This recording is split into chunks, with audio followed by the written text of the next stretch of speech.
back. Happy Friday, everybody. We are back here on Midas Letter Live with our new set. Look at this new table. Oh, you can't see it. Oh, look who else is here. Ben Smith, #1 writer extraordinaire, and Ed Milewski is here. Co-host extraordinaire. Co-host extraordinaire. Just saying. And opine vociferously on matters technical of a chart nature. Hope that made sense. If it didn't, it's okay because it's Friday afternoon. Anyways, what do you think of the new set, guys? Hey, is this not I have one so question. Hollywood? I have one question. Lay it on me, Ed. Is the table stable? Well, if you're able to test the table, you tell me if it's stable. Mabel? But don't put your elbows on the table. Anyways, okay. Welcome everybody. We have a very interesting show today. Why is it interesting? Because we had several guests show up to the studio for pre-records, none of whom were CEOs. And, as you know, we only like to deal at the top of the scale, and so we're only talking to CEOs. But the good news is we do have 2 CEOs. Alan Davidoff is here. Dr. Alan Davidoff is here. He's the CEO of XORTX Therapeutics, and that's not spelt with a Z or a Z. It's spelt with an X. XORTX. Z-O-R-T. You know what? Interesting interview. Yeah. It's very complicated, but really, they have a new approach. You conducted the interview, Ed. Transformational is a word that I would like to use here. Transformational? Yeah, maybe. Really? What happened? Would you buy some stock in it or something? No, not that kind of transformational. Oh, no, okay. you know what? At the end of the day, it's a very, he's got, it's I don't want to say novel because novel sounds like a book. Yeah, it's not, but it's a new approach, and he's got a lot of serious people interested. Very cool. And I say, we got to watch this one. Okay. Not least of which because you were the one who conducted the interview, which is not a common occurrence. But you interviewed him earlier. Did I? Maybe you didn't. Well, I did. I must have. If he's been here before, it must have been me. Yeah. Anyway, so that's one interview we've got. Okay, that's There's one. another one we've got. All right. No, that's it. That's just the one. That's the one we've got. That's going to be the interview. So when I say, here comes the interview portion of our show, that will be it.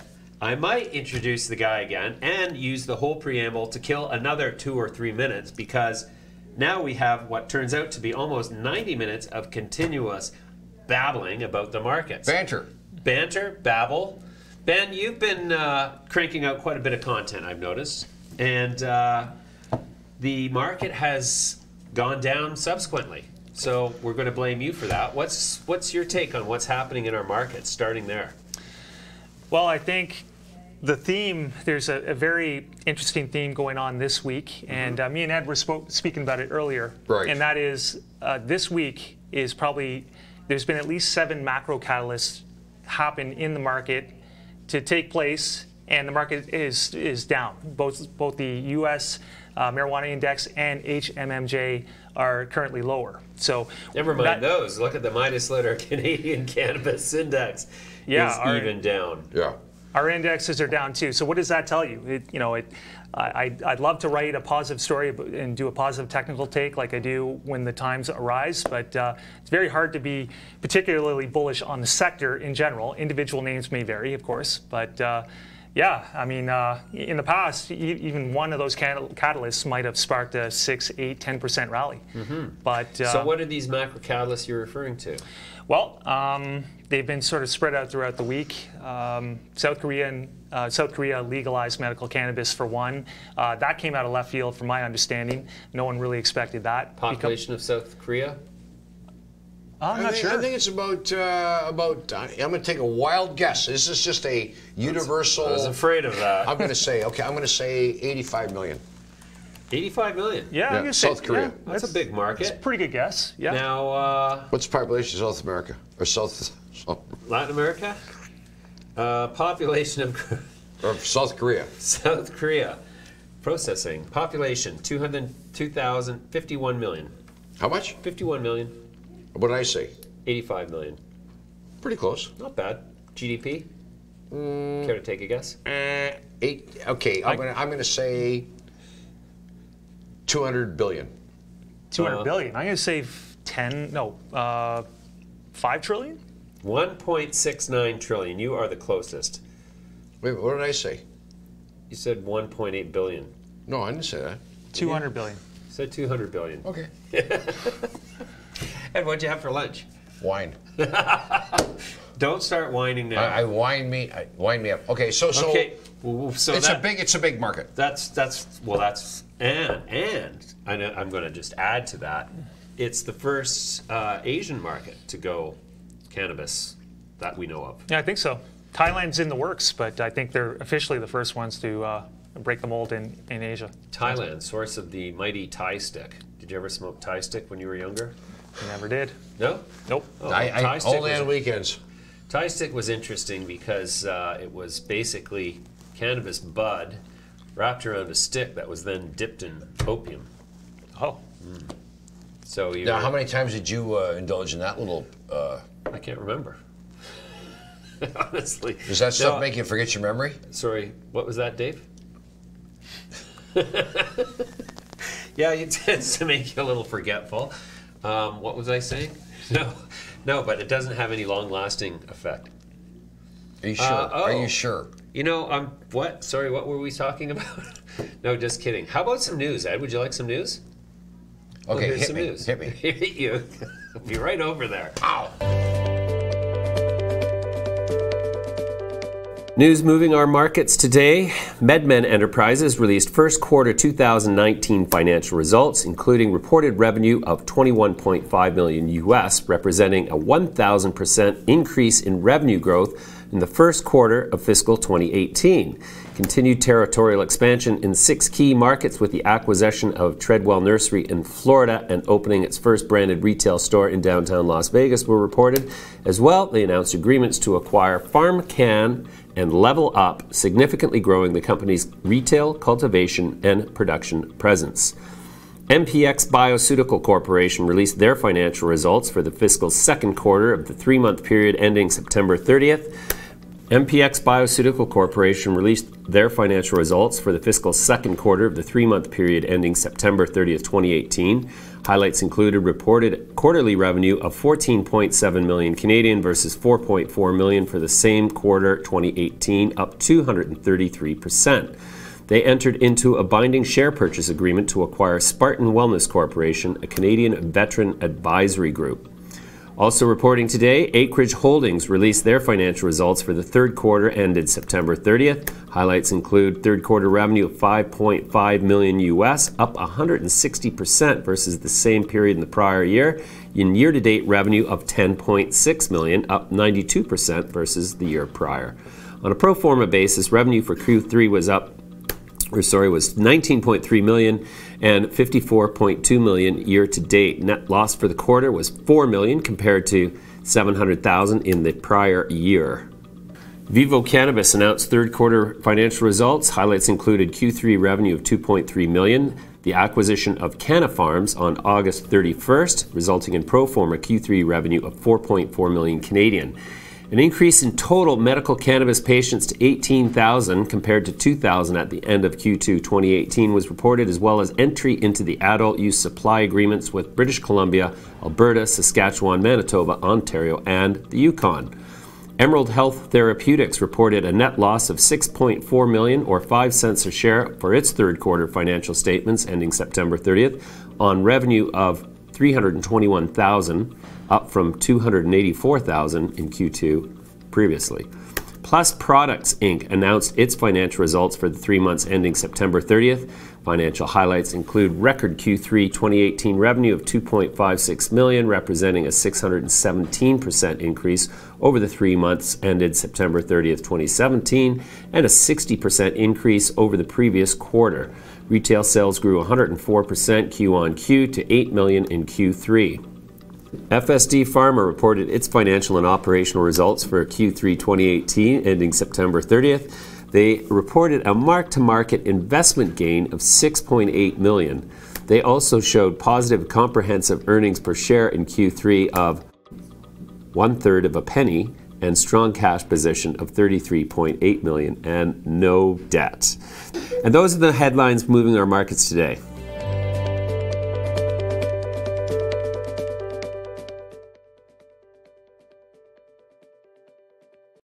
Looking like a real news station every day, aren't we? Look at that. New news production. Anyway, so we were in the middle of the conversation about macro catalysts to the upside that didn't materialize in market movement to the upside, quite the opposite. And listening to the news and looking at the reports of the few companies who reported, Right. the trend continues where these companies are reporting revenue that is in no way, shape, or form relative or able to justify the valuations in most cases, and they're still more or less characterized by losses going forward, and yet revenue is increasing, but Dramatically. Revenue is increasing dramatically. Well, I was going to say not in an overly dramatic fashion, maybe in a little I disappointing meant, fashion. Sorry, I'll take it back. It's I meant probably to say revenue is increasing in a not dramatic fashion. Okay, but take for case in point, Acreage Farms. Yes. Or Acreage Holdings, rather, not Acreage Farms. That's another company. So Acreage reported run rate revenue for the year to date of $10.6 million, and the market cap of the company is approximately $2 billion today, $2.8 billion, somewhere in there. Let's see what's going on with my. Is it ACRG.U? ACRG.U.CN or :CNX. That's what it's actually going to be. ACR.U::CNX. Okay, so let me macro. It's a short-term chart, though. You know, that's the, I hate. Well, what do you got there, Ed? Okay, so right now stock's at 21.49. 21.49. Volume today of 101,000. How's your chart, Ed? Yeah, you know what? You know what? It's like here. I'll put up a 1 month chart. Okay, let's put up the 1 month chart. There you go. Okay. Okay, so 1 month. So it didn't trade for half the month, and here we are. It opened lower, rallied, red candle here on the third day, came down, went up almost as high and rolled over. It's not a good looking pull chart. out your little pen there, Ed. Nobody knows what you're referring to. Okay, okay. Pull up your little thingy and make the squiggles Pull up my little on it. thingy? Yeah. Your little Okay. thingy. Is this the time to do that? Well, good a time as any. It is the late afternoon on a Friday. Okay, I'm going to get my little thingy. Right, Ed. You go get your little thingy. Should I go get it? You go get it. Okay. And in the It's meantime, right here. Okay, great. So in the meantime, Ben, what were some of the other macro catalysts that you were referring to that you expected might have had caused a movement in the market on a better day? Well, you had New Jersey making, the legislator of New What was Jersey that noise? Just a coconut. making overtures On your to head. bring recreational cannabis to the forefront. So they took steps to bring that forward. Michigan, I believe, gave a date to when recreational cannabis will be legalized in the state, although it might take a few months for some of the big operators to get up and going. That will be December 6th. There was Luxembourg, first EU nation to legalize cannabis. Not even the Netherlands has done that. It's only decriminalized. So that was a big deal. Legalize cannabis for recreational purposes? That's right. In Luxembourg, that happened yesterday. Luxembourg. How many people live in Luxembourg? Now, it's not so much that it's a population center, but it's a gateway to the rest of the EU. It's an investment center. Right. I mean, I think their GDP is about 35,000 higher on average than any other nation in the EU. So, where the money is where the influence is. So, yeah, it's not a huge market, but it's an influencer. So, Right. none of this has affected the market. I think even most significantly, the broad markets have rallied. The NASDAQ is up about 5% this week, and US MI, Marijuana Index, and HMMJ are both down solidly on the week, 3-4%. So, there's something not computing here. And what do you think that is? What, in your impression? Well, it's hard to say. I think right now you're not seeing a lot of buyers step into some of the big tier cannabis right now. Whether that's sort of a lack of news flow or whatnot, I'm not sure. But you're not really seeing a solid bid right now. Not a lot of selling this week, but considering all these catalysts that would have buoyed the market in the past, yeah, it's hard to be completely optimistic. You know, a lot of the tier 1 moving averages are down below the 200-day moving averages as well. So it's going to be hard to get a rally until the market comes around in monolithic fashion and starts trading above their 200 days and you know, taking those steps. Sure. To what extent would you say that the weakness in markets generally in the last quarter of 2018 have catalyzed a heavier tax loss selling season than would be normal? And you know, and that's more or less what has caused the broader weakness in the cannabis market.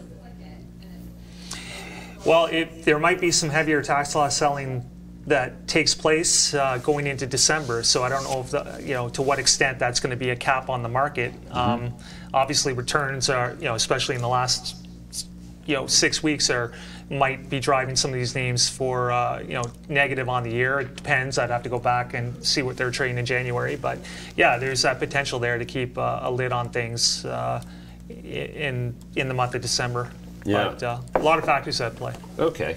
So then if we look at the cannabis indexes page today on the Midas Letter, we can see that there is some green in the small cap cannabis composite index, but the rest of them are uniformly red. We're looking at the Midas Letter Canadian Cannabis Index, the small cap index, rather, the large cap index is down 0.82%. The Midas Letter Canadian Venture Index is down 0.01%, but the CSE Index is down 1.5% on my, if you guys can see my NDI in there. Yeah. So, you know, yeah. What screen are we looking for that NDI? Just I think it might be that one over control there. room. All right, there we go. Now we got it. Okay. No, you bring up a good point, because I think if there's a silver lining in this whole situation, some of the small caps are starting to move. Sproutly came out with news where they brought aboard 2 beverage executives. They're a client, by the way, I believe. That moved the stock about 71% off the November 27th low. Whalen Group, which I believe is another client of Midas Letter, they moved about 25% earlier this week, preluding the move to the UK, where they bought in there. So you're starting to see some movement in the small cap space, with select companies, you know, coming out with good news and positive things there. Hill Street, they've been beaten out. Hill Street Brewing. Hill Street Brewing. I'm not familiar with it. It had a big. They announced a relationship with Loblaws and Sobeys, and the stock jumped 5 cents yesterday to 22 cents. Big move. Big move. All right. To your point. The canary in the coal mine is there. You know, the big news flow hasn't happened in the top end of the market. I just see beer going across right now there, so it's down 3 cents today. So. Right. Yeah. Okay. So looking at, let's pull up a chart of Whalen here. Whalen's looking, you know, like it had a little bit of strength towards the end of this week, not least of which because we were broadcasting far and wide about the merits of the company. But they also announced that they're the first Canadian LP to get a position in the UK market, which now that's not a small market, and it's attractive because the National Health Service will be paying for everybody's cannabis consumption in the medical side. I wonder how soon do you think until it becomes a recreational market, though? Betting? No betting? No betting. No betting. You know what? Speculation. Well, here's an interesting... Vegas is based on speculation. Here's an interesting metric. Of all the company, all the jurisdictions that have gone legal medical and then subsequently gone legal for recreational purposes, it would be interesting to do an average of the time it took for all of the jurisdictions that went medical. What was the average time it took until they went recreational? And it would also be interesting to do what is the ratio of countries that go from medical to including recreational within a year. So is it like every third country, every third state, or every third jurisdiction rather? So, but there's something that you can use as a way to gauge the likelihood that a country or a jurisdiction is going to go recreational after going medical. Probably not totally reliable, but better than just hazarding a guess. Yeah, that makes sense. I know the recreational market, I think it was pegged at about 2.5 billion in the UK. A couple studies came out last year on that. So it's a very it's a very broad market, a lot of money there. Yeah, so I wonder to what extent the absence of interest in the cannabis market to take it higher at this phase is based on the fact that it has lost so much in the last few months. And it's interesting that you're talking about these macro catalysts. You know, I don't consider them macro catalysts, at least I don't view them as macro catalysts on the same scale as the granddaddy of all mother catalysts in this industry so far is Constellation Brands investing $5 billion into Cannabis. Of course. Absolutely. Of course. That's the granddaddy of catalysts right there. But so what other catalysts on that scale do you think that we could see, and do you think that those would catalyze more interest in the market to take the market generally higher? Okay, so you ask a question, and if you look at the Constellation deal, there's a specific amount of money, right? So let's say somebody else comes along and says, I'm getting involved, but they don't mention the amount of money. Is that going to be as... No. Well, we saw Molson Coors announce that they were going to go into... Yeah, precisely. And then what happens is Hexo hands them 11 million shares on a perpetual call. Not perpetual, I guess there's a time fuse on it, but there is no commitment to a financial expenditure. And look what happened. For Hexo stock, it was a blip in the wind, and it really hasn't been meaningful. I mean, it was more meaningful when one of the investors publicly said, you know, Hexo management better get its act in gear, or we're going to, you know, lobby for a change in management. Right.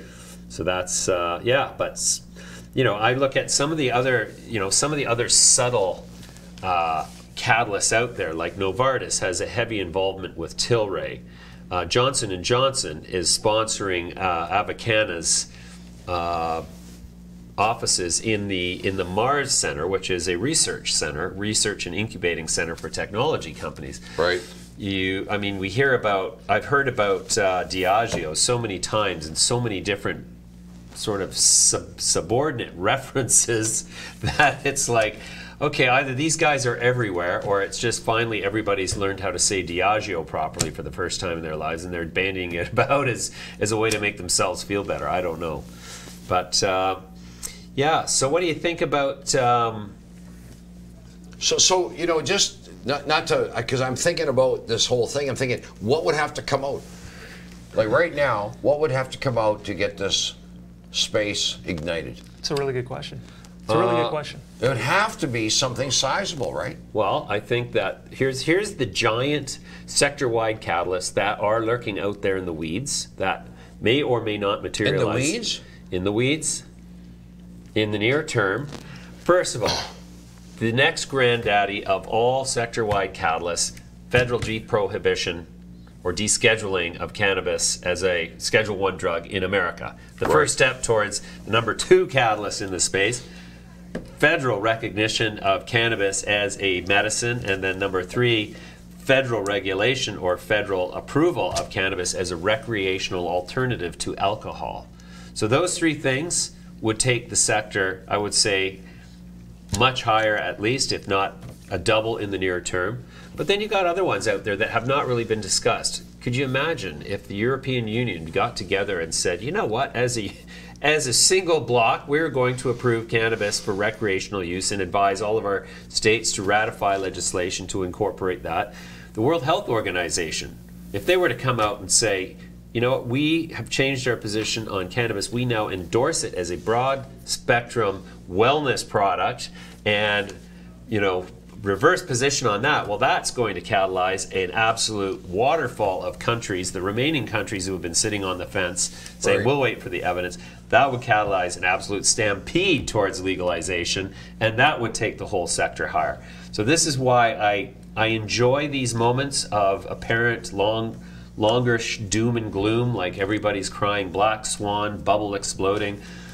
The cannabis market is like any other market. It respirates, it inhales, and it exhales, and it's alive. It's alive, exactly. And so different catalysts, different stimulants are going to make it do different things, but by no means is this an industry that's going to, you know, disappear anytime soon. We're still on the front end of a global revolution, if you ask me. But is it a matter of valuation? Is that the crux of the issue here in terms of the stock market? Like, because let's face it, we're not sitting up here talking about. We're talking about the stock market and the industry and what it means. Like, look, if you keep saying, it's a great industry, and it is, but if the stocks keep dropping, it's not great for shareholders. Here's the thing. I'd like to take that. Sorry. And I've been putting out this message here, on social media, just my own thoughts from time to time. And I think one of the important things that investors have to realize is that this is the first time that weed stock investors are facing a situation where there's a late business cycle correction in the works. It might happen in the next, say, 12 to 18 months. There might be a recession, and stocks could start falling in anticipation of that for 12 months. This has never happened before. I mean, people have to remember that weed stocks, for the most part, have come along in really ideal conditions. The market's been going to new highs. Yes. There hasn't been a lot of challenges. There's been a lot of volatility that's been sector specific. But now I agree with you. I have your vision. I think it's going to be a $1 trillion industry in 10 years or $2 trillion. I agree with all that. But the problem is, in a liquidity crunch, you're going to have these massive catalysts where you still have all those macro things going for cannabis, because we all know where it's going to go, right? Colliding with the liquidity crunch of credit leaving the market and PE ratio contraction. So you have these two competing forces, and that has never happened before. So people have to be very careful here that although we all know the market, where it's going to go and where it's going to be, right?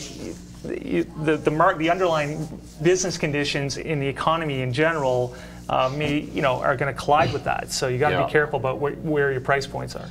Yeah, that's a good point. Well, that's why, people are questioning about the long-term viability of the market. And it's like, in that context, these corrections or these long-term drifts to the downside actually represent buying opportunities for the patient and the patient money, the wise, and the more, the less hot money, the money that's slower moving.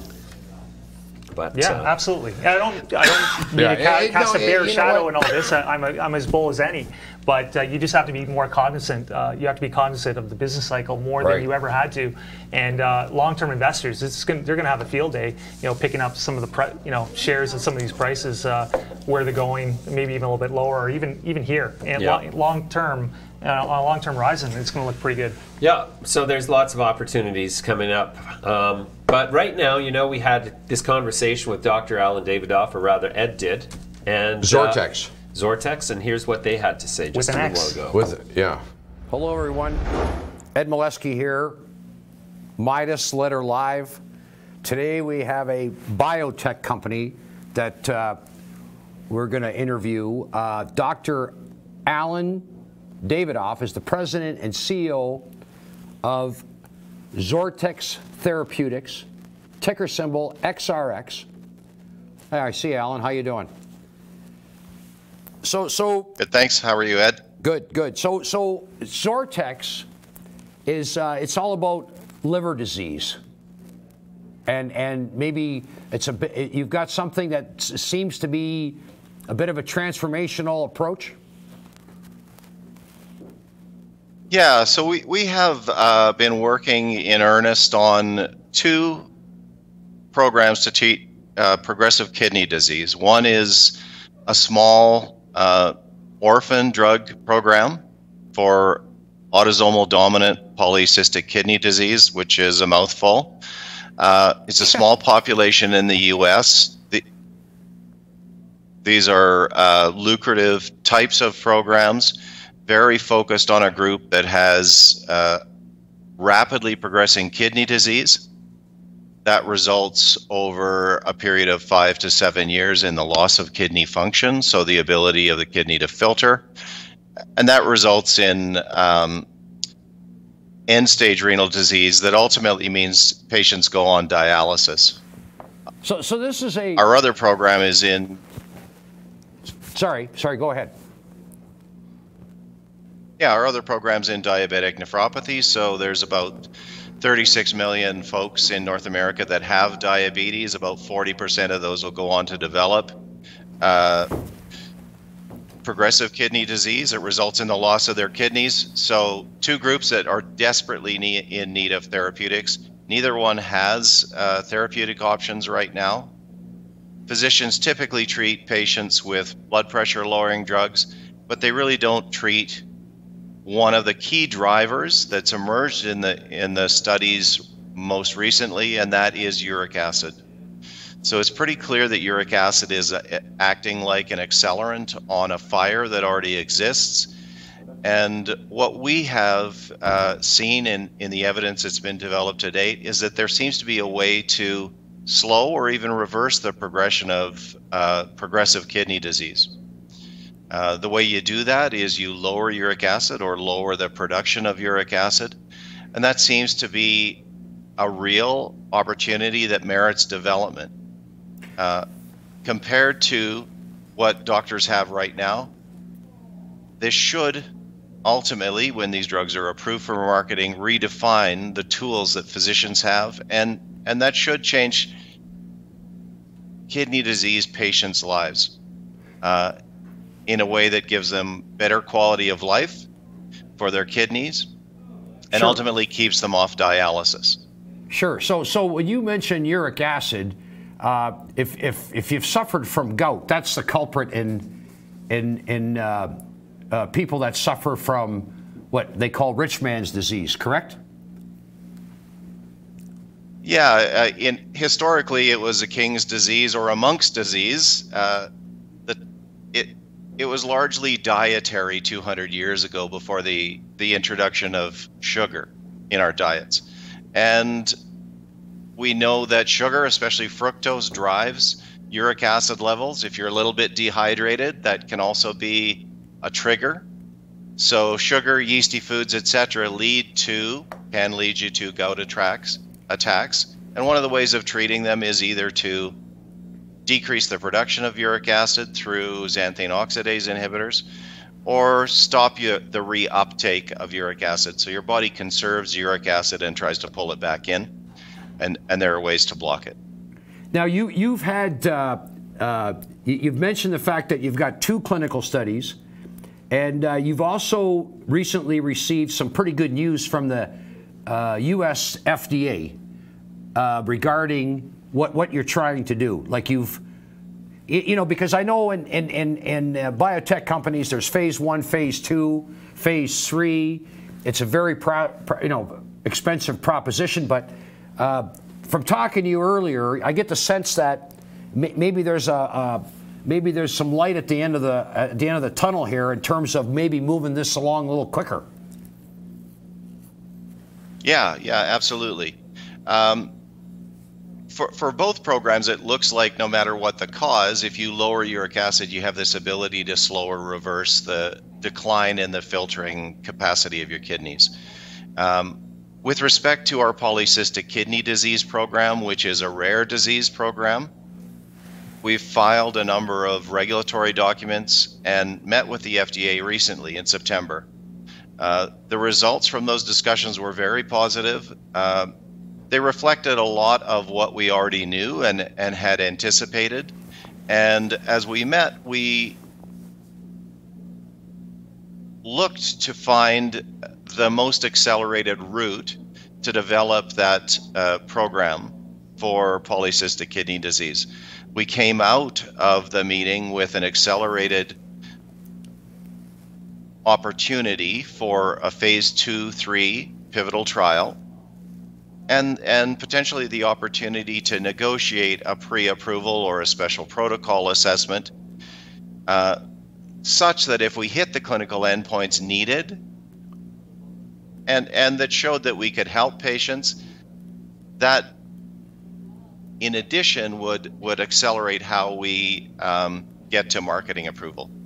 So rather than looking at a 5 to 7 year program, we're now looking at something that is a year plus a 3-year clinical study. So we're pretty excited about that prospect. So you mentioned, and of course, that's value creation in action. Yeah, you mentioned an orphan drug. What does that exactly mean, an orphan drug? Yeah, so orphan drugs or orphan drug programs were established in the mid-'80s in order to incentivize companies to produce drugs for rare patient populations. There are a number of key features to those programs. One is that you get a monopoly or exclusivity. In the US, it's about 7 years. In Europe, Japan, and other countries, it's 10 years of exclusivity. Accompanying that is a way to pay back your development costs, and that comes in the form of lucrative premium pricing. It comes in the form of tax credits and accelerated review. So there are a lot of benefits for those kinds of programs. And if you have the evidence that suggests that you can help a rare disease population, these are great programs for companies in specific areas where there are no existing treatments. Yeah, interesting. So you know, the FDA, I mean, when I think of these major, you know, government bodies, I get the sense that sometimes they're not very you know, they're rigid in their thinking, but you think that the way your meeting went with them, that a lot of time is going to be lopped off if you meet certain endpoints from your trials, etc. Yeah, exactly. The discussions that we had were to take a conventional development path, which is a phase 2 trial, followed by a phase 3 trial. But what we've done throughout the course of the polycystic kidney disease program is take steps that risk mitigate what we're doing. Those steps including repositioning a drug with a new formulation, oxypurinol, and that formulation improves its bioavailability.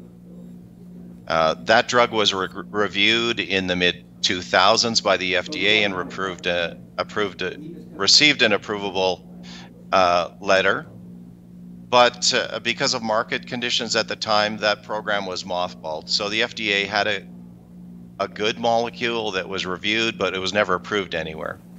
For us, that made a lot of sense to go back and reposition it in polycystic kidney disease because it means an even faster risk-reduced program. Tell me, so is each one of these studies, you're basically going to do 2 studies, are they basically like, so they're going to be people with different symptoms, different problems, but it will be roughly the same economics in terms of, like we just say, if one study costs, say, I'll throw a number out there, $5 million, is another one going to cost, like the 2 of them going to cost $10 million? Is that how that works? Well, there are some similarities in the approach that we're taking, although we're using 2 different agents for the 2 separate diseases. These studies, the pivotal trial is a small study. It's a small study that includes perhaps 150 patients who are treated and 150 patients on placebo. When one looks at the budget for that kind of trial, it's around $15 million, and you need to study patients for about 2 years. For the diabetic nephropathy clinical trial, the first phase 2 that we would develop would be about the same scale. But then as you move into phase 3 trials, which would be the next step for that very large 10 million or so patient population, we would need 2 phase 3 trials, and those are typically 3 to 5 times larger. Now, as you go down this path, obviously, if you start to get meet some endpoints, you're going to attract the attention of bigger, well-financed companies that may want to, partner up, or I'm sure there's some. Maybe this is early to talk about that, but that's sort of the plan. If you had somebody that you could JV with or joint venture with, that would make things a lot simpler. Yeah, so given the progress that we've made over the last year or so, there has been a lot of outreach. We've had 9 companies reach out to us who are specialty pharmas, so very interested in the orphan polycystic kidney disease program. They're they're looking for programs that are near or at that phase 3 level, and we should be there within a year. Interestingly, with the FDA news that we got back last month, there's been a lot of inbound reach from both other pharma companies, but potential partners. And with respect to the polycystic with respect to the type 2 diabetic nephropathy program, we're in the midst of a couple of discussions with large pharmas who are well known in the space who are quite interested. Now, part of what drives that is we have a granted U.S. patent that includes claims to the use of all uric acid lowering agents, so no matter what agent, that entire class, for the treatment of diabetic nephropathy, so type 1 or type 2. Any group that would be interested in developing one of their molecules in this space really needs to license through us in order to get those marketing rights, and so that is a bit of a driver of the conversations for co-development deals that we're undertaking and assessing right now. Okay, Alan. Listen, we're gonna leave it there, and we're gonna come back to you in the not too distant future and see how you're progressing. Really appreciate your time. Alan Davidoff, CEO of XORTX. Great interview, Ed. Now, what is it you like about that company? Well, you know what? They've got something that, you know, the FDA has said, we're going to move you into another category. In other words, you're going to bypass a lot of the, you know, the original, like, you know, there's phase 1, 2, and 3, where it would take, you know, 7, 8, 9 years. The FDA said, hey, this is novel, or orphan drug, or something, and so it moves it along that much quicker. So instead of talking, yeah, it's like Little Orphan Annie? Little Orphan, like how big? No. Anyways, interesting. Well, we'll keep an eye on that one. I wanted to talk a bit about... I'll keep an eye on that one right now. Okay, great. The Ontario Securities Commission issued a document on November 28th called Clearing the Air About Cannabis Investing. And I thought it was interesting that the Securities Commission, who, you know, approves all of these companies for trading on the TSX and the CSE, would come out with a document that at its essence is a cautionary document designed to convey to the investor, if I were to interpret it, to, you know, give the investor pause before diving right into a cannabis investment. And I thought, in many respects, this document is, you know, it's well thought out, it's well designed, it's only 4 pages, it's got some great graphics in it, and, you know, but it's interesting because the intent is not exactly clear. For example, looking at this first page, it's breaking down who's most likely to invest. And as we can see, men aged 18 to 34 that they were surveyed, and they surveyed 2,000 people.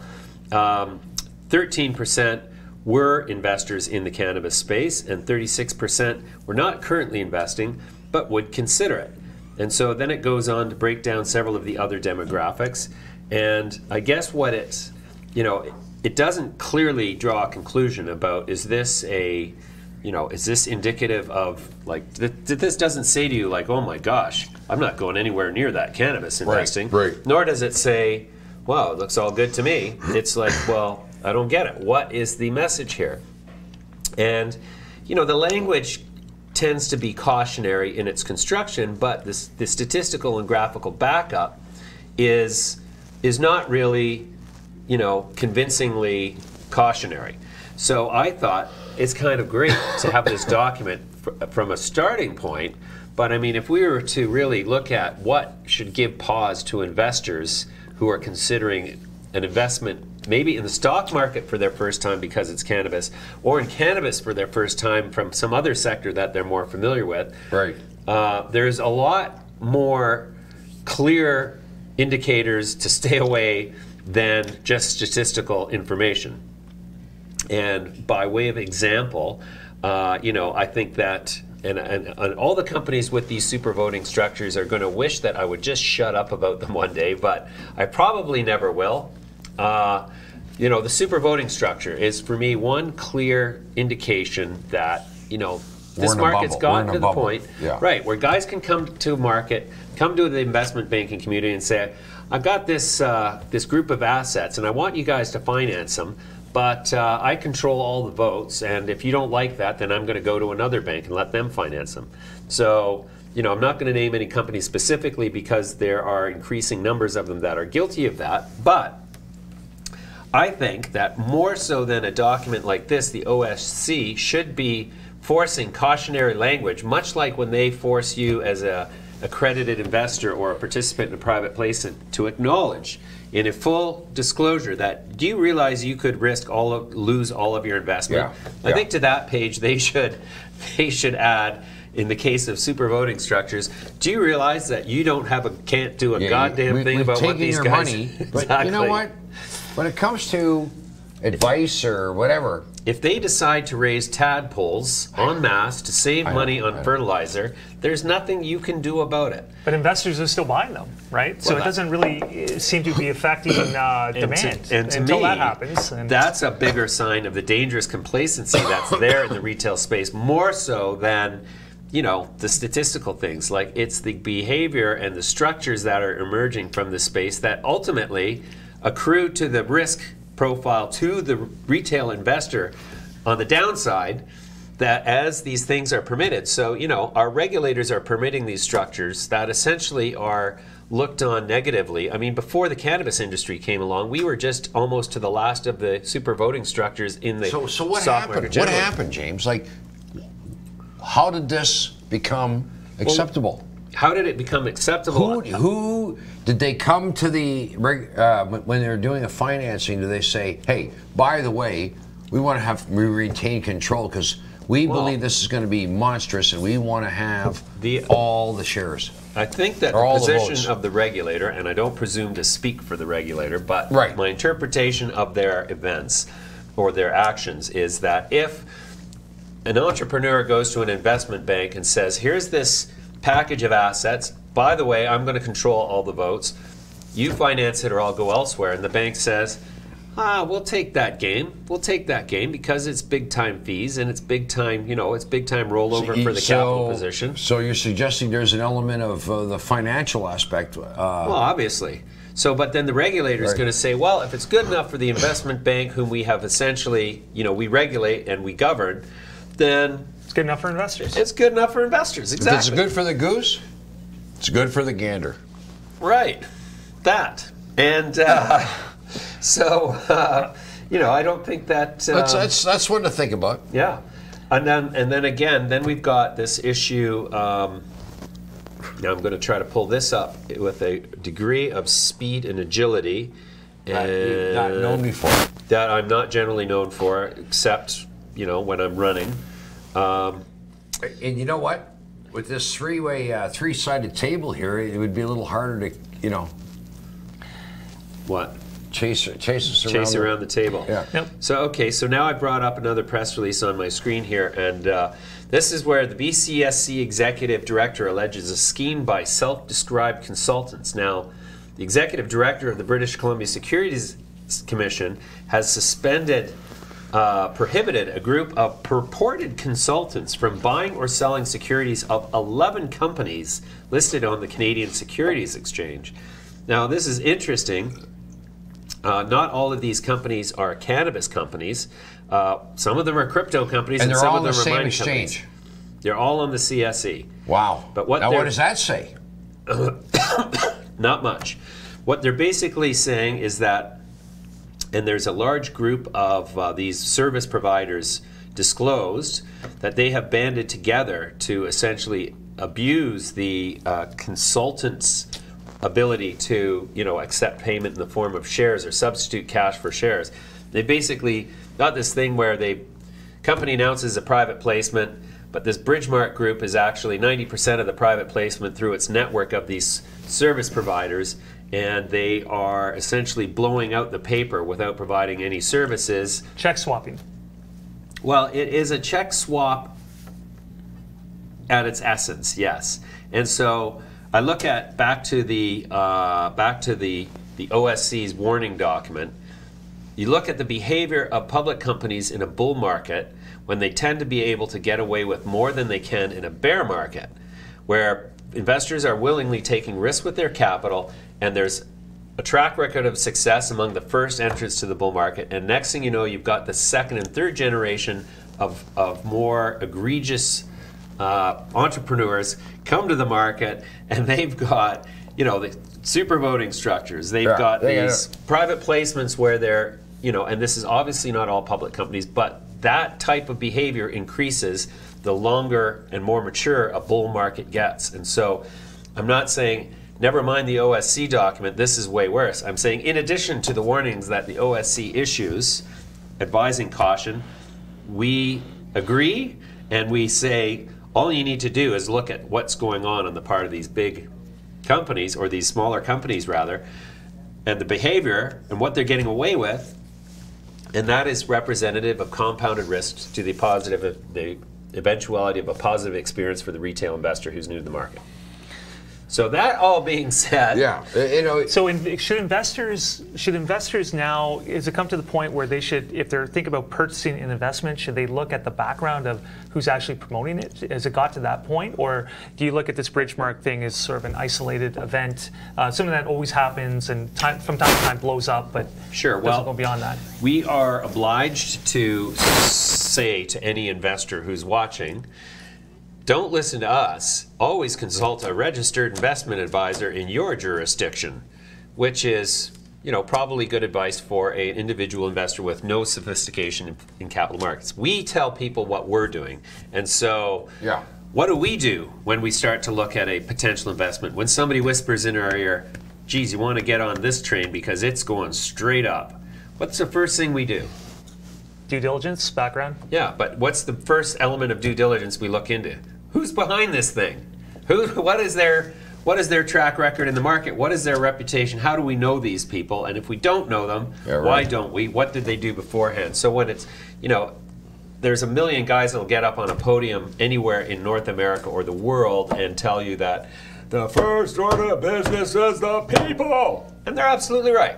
Because the guy who's created a track record of value creation for shareholders once, twice, 3 times, 5 times, the more they've done it without a major train wreck, the more likely it is that they're going to do it again. All right. So that's a good point. So now we've got this list published in a press release of people and companies that are alleged to be up to no good. And so does this document now constitute a first pass due diligence stop in the current cannabis market context? Absolutely. So again, you know what, and I think what happens is and I've said this before, if I go to someone and I was a consultant and I said, listen, I really like your company, pay me and I'll promote it because I really like it.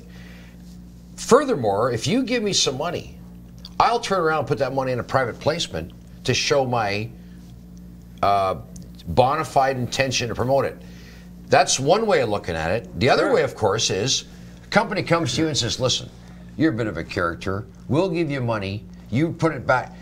It depends on which way you're looking at it. If you're looking at it from the point of the issuer, it doesn't look as squeaky clean. But well, you're talking about a check swap here. And a check swap, the issuer says to the service provider, you write a check for 100 grand into my private placement. I'll write you a check back for 100 grand worth of services, plus you'll get the stock. And the deal is that the service provider who gets the stock and his money back is supposed to provide that dollar value worth of services to the issuer by creating new interest in the issuer, so that the rest of the investors in that private placement have somebody work in the street to, bring in new shareholders to take up the ones. That's the way it's supposed to be. Right, but what happens 9 times out of 10? Well, when we get into a bubble, a frothy market, what happens is all caution is thrown to the wind, and it says, hey, you know what, guys, we'll just do this with all this. Oh, but if you're receiving shares without paying for it for 0 cents on the dollar, then you could basically sell into the bid at whatever price and make a profit. Everything's great. Well, no, because there's a tax problem, right? Because as soon as you get invoiced by the company, that's a consulting fee, and you're liable for the tax. So let's say you're in a 50% bracket. So let's say you do a $100,000 transaction. You're going to take $100,000 in income, so you're liable for $50,000 tax. So if the stock goes to zero, you got a problem. Yeah, but more of a risk to the investor. Right. I don't want to participate in a private placement where the company has given stock with a zero cost basis to some market pro who's an expert at selling it, and that guy's in competition with the guys who put up earnest money to exit the position with a zero cost basis, and they're going to create the interest to exit their position. It's not really zero. It's not really zero. It is zero. Well, no, because they have to pay the tax. So that if you pay the tax, then you're in the hole. Yeah, but it could be tax loss selling on their other investments, right? Well, exactly. No, you have to take. But the tax issue is secondary to the basic equation. Of course. So you're going to have a tax problem if you make money. That's the end of that. No, story. if you get if you invoice them, you got to pay tax on that. Yeah. So let's say but tax is the cost of doing business. So if you have zero cost stock and you have to pay some tax on it because you invoice it, yes, that's the cost of doing business. That has nothing to do with the argument about the check swap and its egregious nature as a risk to the retail shareholder, is my position. Anyways. Yeah, but it's all about making money, right? It's all about making money. Anyway, you know what? I want to talk to some of our, acknowledge rather, some of our loyal viewers here. Actually, there's some I haven't seen before, some I have. Joe Briscoe says, can we get BAM's ticker added to our streaming ticker across the bottom of the stream? Joe, we will absolutely do that. BAM. BAM. BAM. Body and mind. Body and mind. And Melody Harwood. For James and Ed, thoughts on pharmacist groups and companies lobbying for medical cannabis sales in pharmacies and potential effect on industry. Ben, what's your take on that? Specific companies lobbying for pharmacy cannabis? Well, so pharmacy companies that own pharmacies are lobbying the Canadian government at the provincial level and at the federal level to include pharmacies in the distribution program that is permitted by government for cannabis patients who are prescribees under the medical program to access cannabis. So they are lobbying for that to happen, and in fact I do know of a legal effort underway on the West Coast to challenge the issue constitutionally. But so I think Melody's question is like, what is that, potentially, what's the effect on cannabis sales in terms of, is it going to create more demand, or what's the effect on the industry? If it's in the pharmacies, absolutely. Yeah, I mean, once it gets into the pharmacies, if I'm understanding the question correctly, it's definitely going to create more demand. Yeah, more distribution. More distribution. Also, patients trust their pharmacists a lot of the time, or they trust their family doctors who prescribe them to go to local pharmacists who they know. So, yeah, absolutely, it will be a big endorsement to using medical cannabis to individuals to treat pain conditions and things like that, and of course the extra distribution definitely should be a net positive. Yeah. Okay. So Ed, what do you think about that? You know what? I really don't know what to say on that one. I don't know what to say. Wow. You got just me. Full of opinions, this fella. Yeah. Well, you know what? I sometimes comment on certain things, and other times I don't. Yeah. And I was. I had a bit of a brain fart there. Okay, well, great. Just a quick reminder, anybody who's watching, if you wanted to ask us absolutely anything, cannabis market related, stock market related, or otherwise, just pop your questions into the chat group at the chat room on MidasLetter.com or at YouTube or into Twitter. Anyways, there's a comment here from Jovante Music says that Ben needs a laptop. I do. Ben's the only guy here without a laptop. I admit, I came here without my laptop today. There should have been perhaps one provided, but there wasn't. I don't use Apple products. Next time it will be here. Ed doesn't use Apple products either. No, I use Microsoft. The market's closing in 6, 5, 4, 3, 2, 1. Market's closed. I got another 30 seconds. Was that countdown really necessary, Ed? No, you know what? It's 4 o'clock. I got 30 seconds until 4 o'clock. well. 20 seconds. 19. No, just kidding. Yeah. Okay, so... Look, I got to tell you, right now, you know, and I've learned this, and I've been looking at this shit for 40 years. When you get into a trend is your friend, right? And it's so hard to keep believing it's going to keep going, but it keeps going. So if we don't get something to light this thing up, it's going to keep drifting. That's my. Yeah. But what if, you know, this is you get this doom and gloom every year. Every year we go into tax loss selling mode. Stocks tend to drift lower throughout the latter part of the fourth quarter, culminating in a reversal generally in the 2 weeks preceding the end of the year.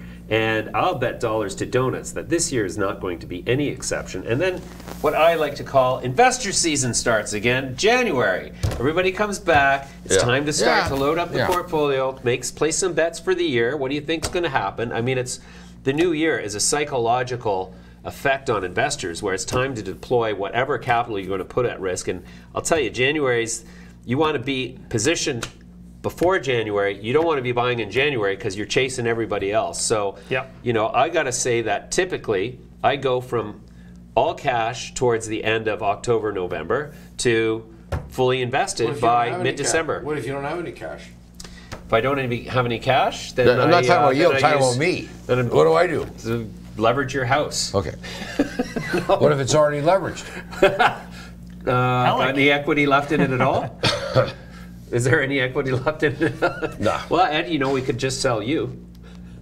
We'll use Ed for margin. Okay, so another question here from Marcus Richardson. Guys, any clue why Australis popped off a 20-cent run up in the last half hour? Let's go see if AUSA? Yep, that's AUSA. So we'll quickly go check and see if they put out a press release, because that would be one reason. It was down to like 88 cents or something. I'm looking at the ticker, and I think a lot of stocks have actually popped a little bit. Nothing major, but you know, 30, 40 cents on Canopy. And so what else happens at the end of the day, at the end of the week, that's been a general down week? Shorts cover and close the position, don't they? Yep. Also end of month. End of month, right? So people are closing out the quarter, or maybe not the quarter, but you know, some of their. It's the end of the month. So I'm showing it up 18. Yeah. Okay. So I'm not looking at real time though. I'm looking at the 20-minute delay. Yeah. But so there was a bit of a bump in the last, and I would say that there is no reason for Australia's stock to go up on a fundamental basis. It's merely a matter of, I think, shorts covering and people closing out the position for the week. Yeah, there's nothing on that chart that says this is the beginning of a new trend. Yeah. But it could be. Could be. Yeah, we'll know better. And when it starts to go, we won't want to buy it because we'll say, oh, we're too late. And it keeps going. Then we buy it and it drops. Right. Right. Good point, Ed. You just described the stock market. I just, yeah. Yeah, okay. No, the trick about beating the stock market is beating yourself. I don't mean beating yourself in that sense. Beating yourself to death? Okay, here's another question from Howlitzer. Or Howl1Sir. Don't know how you pronounce that. What do you guys think of the smaller LPs? Is there still opportunity for these guys? I look at companies like, I can't read that, Ravensquest, that have a good business model and don't seem to be getting any traction. Okay, Ravensquest Biomedical, they are focused on developing multiple installations across Canada of cannabis cultivators and product producers associated with First Nations groups. At least that was the business plan when I interviewed the CEO. God, that must have been like 4 months ago. You know, are there opportunities? Well, I'm going to give you an example. So we're talking to an individual who has a company in a European distribution, one of the recent licensees there, and we are in discussion about organizing some capital raises with an eye towards helping him come to market in an RTO. Obviously, we're not the investment bank who's going to do that, but there will be an investment bank involved, a registered member of the mix. And you know, this stock is likely. If a stock comes to the market in this environment where it's been a sustained downturn for weeks, to the point where Chicken Little is dominating, then the great thing about new companies coming to market, small companies coming to market, is they come to market at a reasonable valuation. Right. Because they're looking at the group of peers and the larger companies, and obviously, if those ones are all sucking hind tit, they ain't going to come to market and try to be a multiple on what they should be. So that's my long-winded way of saying there are absolutely tons of opportunities in the smaller companies. And you just have to be patient. Well, you have to be patient, you have to be selective, and you have to be careful. You have to be careful. Refer to the Ontario Securities Commission document on taking caution. I would look that up as a starting place. But anyways, so at this point, why don't we take a look at some of the issuers that it's trading? Let's look at the market movers. What do you think about that, Ed? We're going to start with the TSX, and looking at my screen here, the market movers on the TSX by volume, the large trader of the day. Get this: Crescent Point Energy down 9 cents to $3.94. Obviously, riding that continued downdraft in the energy space. Closely followed by Bombardier Class B shares, 222. Down, up 5 cents on 11.7 million shares. Now, Bombardier, boy, I could go on about them, but let's just say they consistently trade within a range, and I think that's all I can say positive about Bombardier. Well, why don't you say, is the CEO bombastic? I have other things to say about the CEO of that company, Edward, but I'm not going to say them here. That's another segment altogether.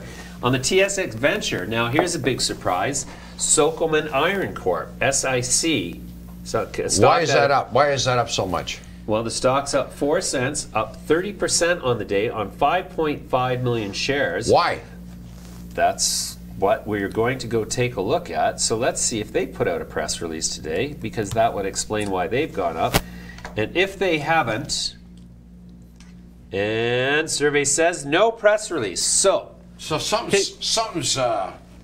Can I ask you why they gapped up when they had that press release a couple weeks ago? They gapped up great grades, follow-up grades on their assays at Moosehead Project, gapped up to about 30 cents, and then just sold off for days, like no rally or anything like that. Well, so Friday, November 16th, Sokolman Iron put out a press release announcing that they had hit a 24.9, call it 25 meters, up 33 grams per ton gold at their project, their Moosehead project in Newfoundland. Now, that's 25 meters of over an ounce per ton of gold. It's pretty good, no? Yeah, especially in the context of the other holes. Problem is, we're in a market that doesn't care about the long-term value of this stock potentially, or the value of the deposit, because we're in this situation where the sustained lack of interest in gold generally makes people say, well, great, so you've hit 25 meters of an ounce per ton gold. Who cares? Right. You know, first you've got the whole crypto complex threatening to replace what would be the libertarian aspect of the market, who would be the next generation of gold embracers. We've got this new generation of guys that said, well, gold is great, but hey, we can program our own money, and we are, because it's new and we're young and we're a little bit naive, we think it's got all the attributes of of what gold actually does have. So gold is difficult to produce. You can't produce at a higher rate. You can't increase the hash rate of gold. It's very difficult to move. You can't send it in a wallet to anybody. That actually turns out to be a positive attribute for gold. And you can't print more of it. Unless, of course, you've got a futures market which overlays the actual physical market and prints fake paper gold at many times the volume of gold that's actually above surface on the planet, and it's mal-regulated by a conspiratorial, complicit Commodities Futures Trading Commission. That's my personal opinion. But be that as it may, when I looked at those results, there's never really, like, Newfoundland has never really been a gold mining region. So to me, I looked at those results as being a very important follow-up to that original find. Because Newfoundland has nothing almost. Tim Froud, the CEO, is going to be here on Wednesday. You know what? So you guys will have... I was going to say there's some gold producers in Newfoundland, but they're very smaller. Minor, very small. Minor? Oh, a little pun here. Play on words here. So Tim was here 2 days ago. He's not going to be here in 2 days. Let's just hear from him. Well, you want to? Well, we will do that at some point. But if anybody wants to go see the interview that was with Tim Froud, you go to Midas Letter Clips and look at Wednesday's shows, and you'll find Tim Froud from Sokolman Iron Mines. Check out that clip. He was talking about this.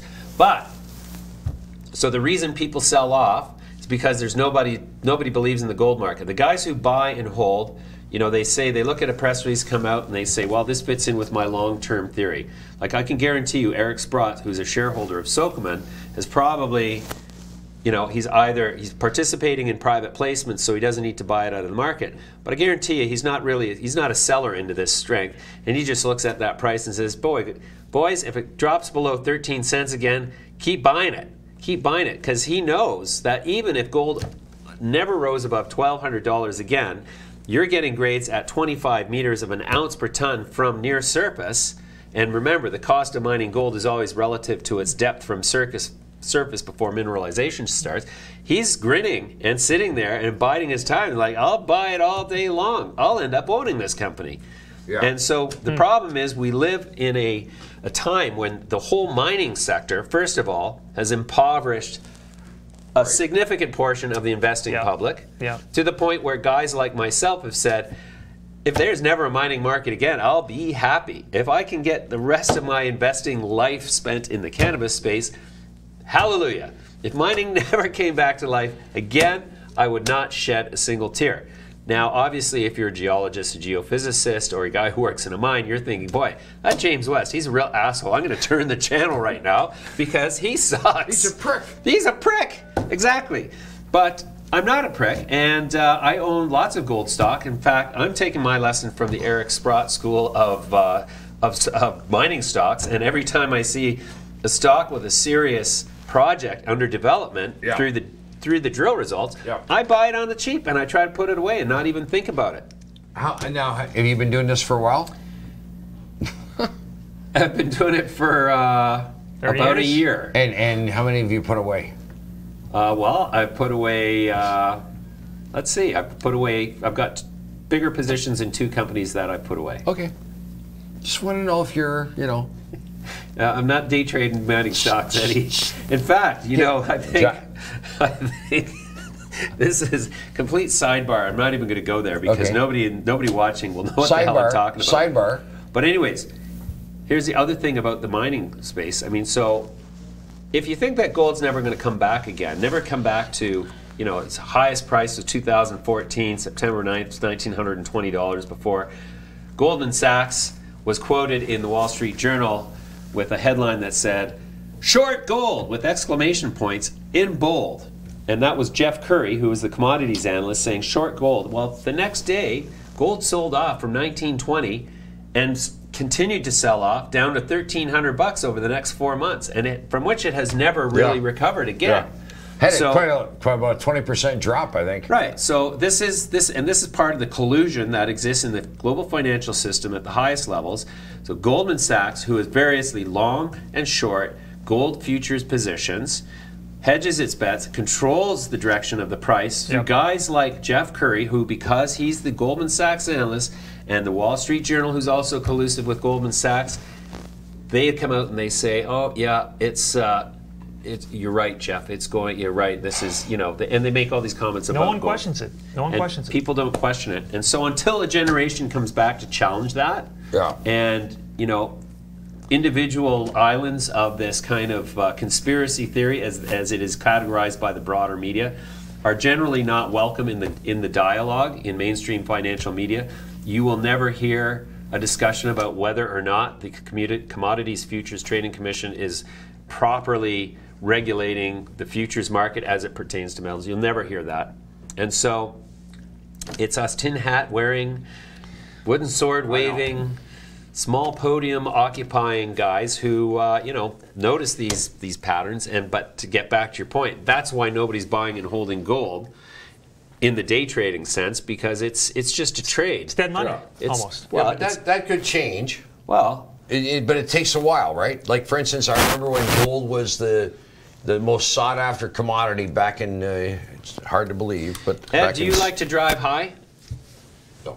You don't? You don't drive high? Do you drive drunk? No, I don't drive. I don't drive. You don't drive? I hardly drive. That's one good way to keep yourself out of trouble. But you know, there's a whole bunch of things happening, and we've got a new breathalyzer. There's a new sheriff in town, and if you're driving high, you might get charged. I like driving low. Everybody Low. thinks that that's a good idea, and so check this out. Okay.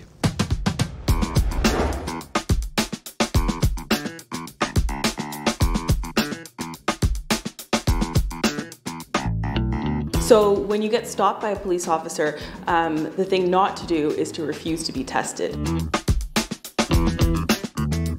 Refusing to be tested is in and of itself an offense. The same way that you can't refuse to be breathalyzed, you can't refuse to be tested for oral fluid. They have reason to believe that you might be impaired by a drug.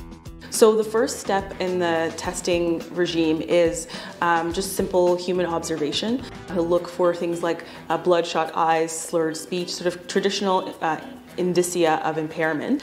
And then beyond that, if they formed a reasonable probable belief that you are impaired in some way and they suspect that it's connected to cannabis, then they can implement a oral fluid testing to determine the concentration of oral fluid in your saliva.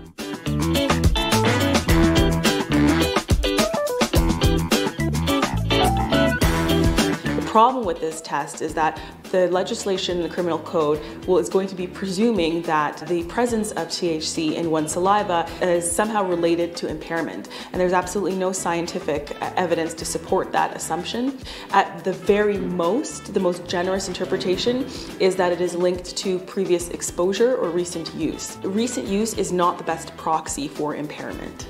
What's important in this is that none of this has been tested through the judicial system and through a court of law. And there is no doubt that all of that will be challenged up through, and I believe to the Supreme Court of Canada, on the legitimacy of this technology. Beyond that, once they've established on the basis of oral fluid that you are above a cutoff, then you are taken to have a blood sample drawn. And the blood sample is what the basis of the conviction will rest upon. So really the oral fluid testing is simply a mechanism by which to formulate reasonable probable grounds to go to the more invasive testing, which is blood.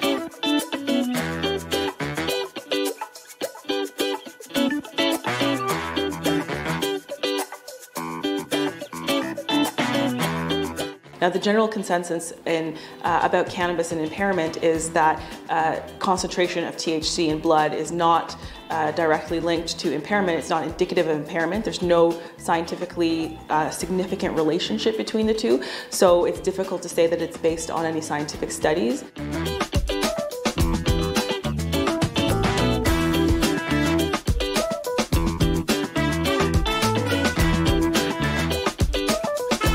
Do as much as you can to protect yourself from the assumption that the level of concentration that you have in your system at any given time as a result of your therapeutic consumption of THC has any kind of relationship with impairment. So raise this issue with your doctor, your prescribing doctor, and ask them what steps can I take to make sure that, I am not impaired.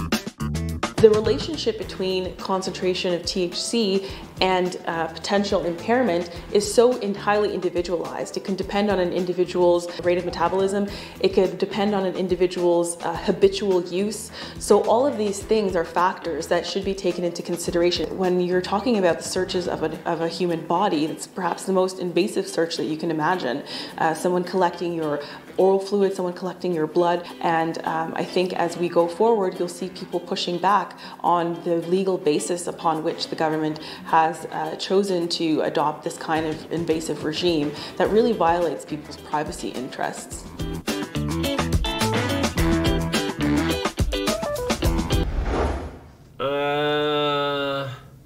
Dangerous advice.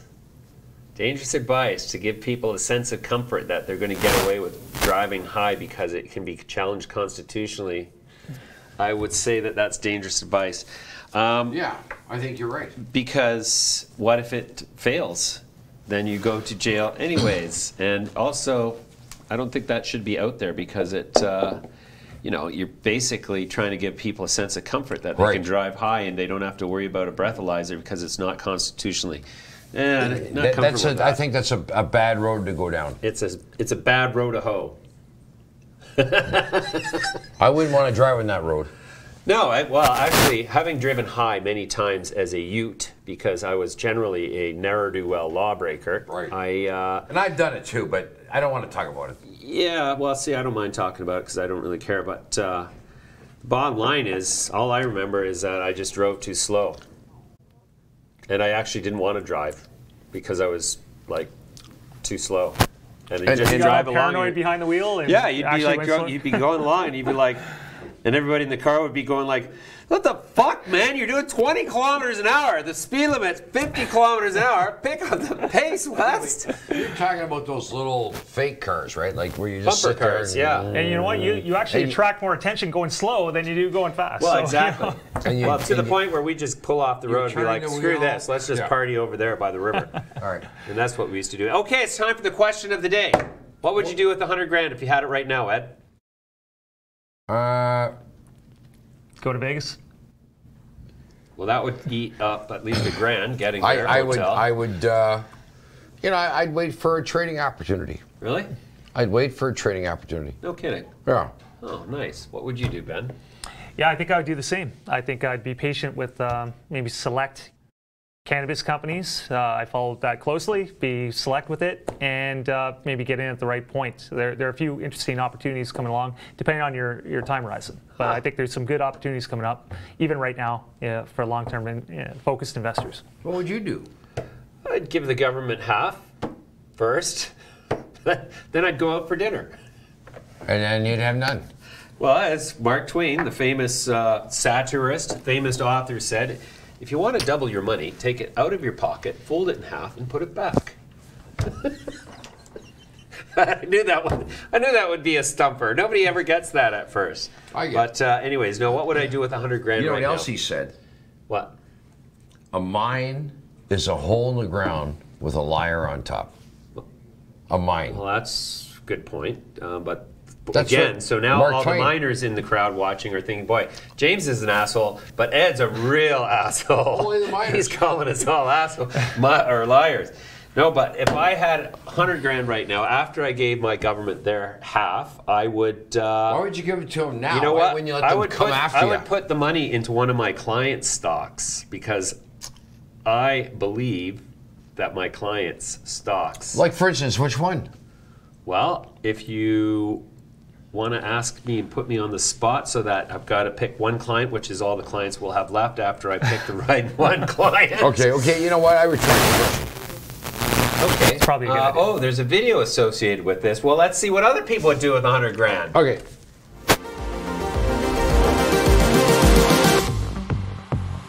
If I gave you $100,000, what would you invest in today?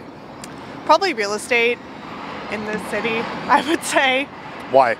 I just don't see it going down at any point in time, and I think that it'd probably be a smart move. And I'd like to be able to afford a house, so I'd buy myself one. Not going to get much for 100 grand in the real estate market in this city, eh? I don't think so, unless you buy investment like could Skyline buy- or something. What? You know, unless you buy an investment in Skyline. You know, Well, REIT. you could buy units of a REIT. That's a good point. Yeah. REITs are, though, they're a tricky business. Would you want to do it now too, with the market at the cycle at the top Exactly. of the cycle? Yeah. What about you, Ed? What are you going to do with $100,000 if you had to invest it in real estate? Well, I think I'd probably try to find something that paid some income. Really? I'm kind of defensive in my old age. Yeah. Huh. Unlike when I was in my youth, I'd say I'd find something that maybe an income property, like maybe a fourplex or a Whorehouse? sixplex. That's an income property. Yeah. Grow operation. Yeah. And benefit is you probably get free action. Whoa. Me too. Me too. Jesus, I don't believe I said that. Here's an idea for investors out there. What about buying the most leveraged junior small cap gold companies around? You know, I think the big gold trade is coming. My personal belief. We've talked about it off camera before. In the depths of the Great Recession, the next recession coming along, whether that's the end of 2019 or 2020, it's coming. what about buying gold stocks then? Because there's either two options from my point of view, and we saw the exact same thing happen in 2001, 2008. So sorry if I'm pontificating again. I know we've talked about it. The central banks are going to have to go all in, coordinate effort, or world economies are going to start breaking down. So a bet on gold then, if the time's coming, you either think that they're just going to let economies break down and it's going to be a catastrophe, or there's going to be some coordinated printing. And we saw that in 2001, 2008. That's when gold took off like a rocket. So, the Fed's, taking off the pedals. If I had $100,000, I'm putting $50,000 away, buying the most leveraged, unrestrained junior mining companies I can for the latter half of 2019. So my biggest investment is a copper play. I did not know that. Okay, so along your lines, thinking that copper is used every day and we're becoming more and more electric, and GM has said we're retooling for the electric, and it goes on and on and on. I'm just waiting. I'm waiting it out. The only problem with that is gold is the anti-copper trade, because copper is when you want to get in when it's moving. But then again, at the end, I wouldn't say that. You know why I wouldn't say that? Because when copper took off the last time, gold took off too. It was a recession, yeah. At the end of a recession, when the business cycle is just starting, yes. When 2008 happened and the world blinked, commodities took off first. Yeah. And I would point out that there's never been not argument. I'm just. No, that's true. Have you ever seen a copper market without a strong gold market? No, that's true. They Have actually you ever go at the seen same a time. strong gold market without a strong follow-on copper market?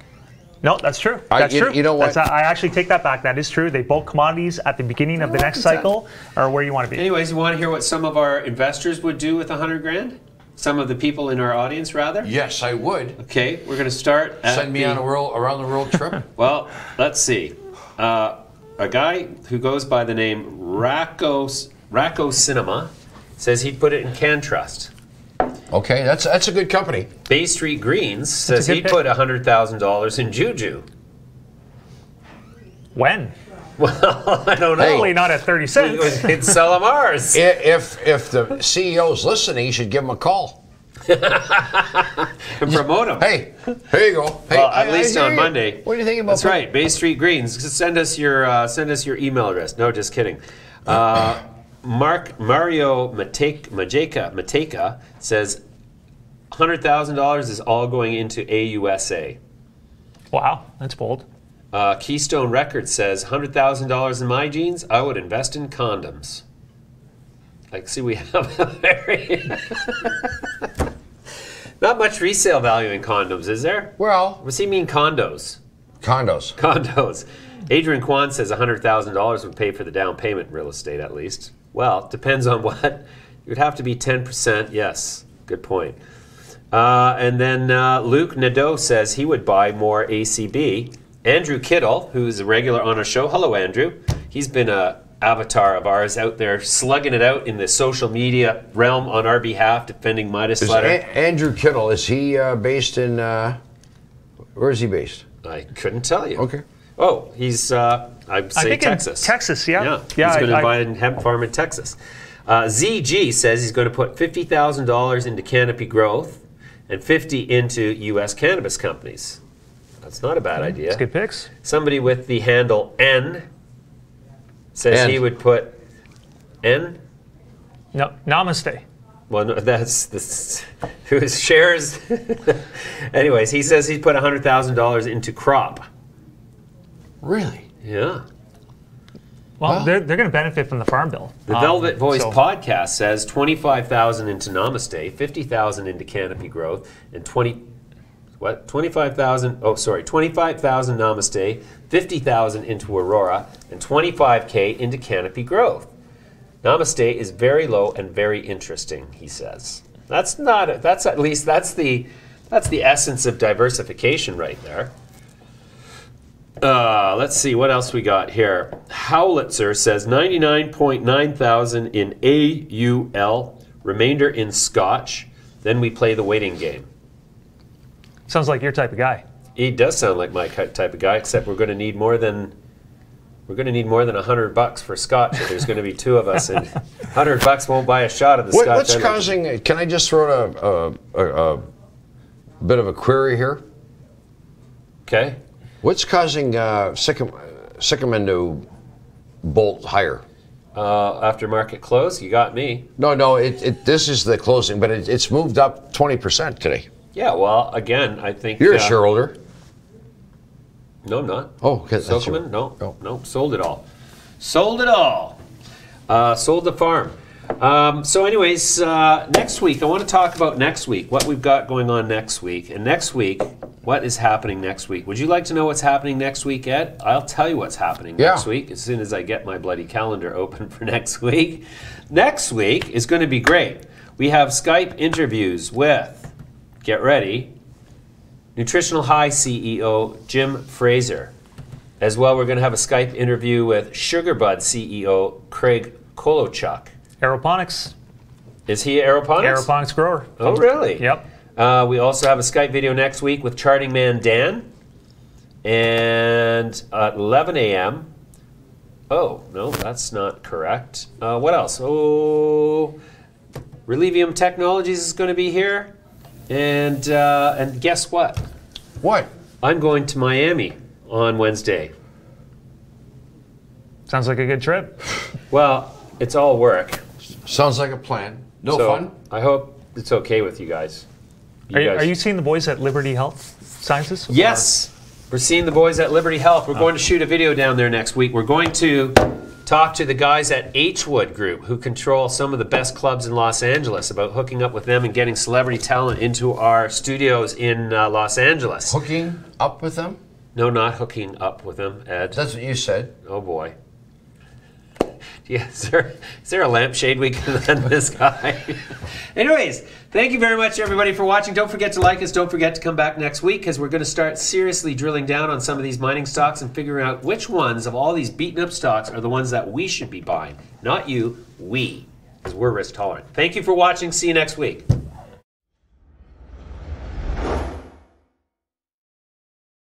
Okay. So, lots to talk about today. We couldn't afford cigarettes either, so we broke into people's car and stole theirs. We were kids, mind you, of course. Too young to smoke, but old enough to steal. So rude! Hey! No, you've just given away the idea. Put apples in your cannabis. Apple can. But, Wayland. Okay, there, it's better now. No, I don't think so. Where's the power cord? Okay, I'll get the power cord. I don't even understand the question. What's Who? The World Health Organization? Okay, I thought you were talking about the band, The Who. And it was the Grey Cup last night, and you did not drink. We had a little party last night, and you're wrong. We trade, you may be, never mind. Just... is that them? Yeah. That is amazing.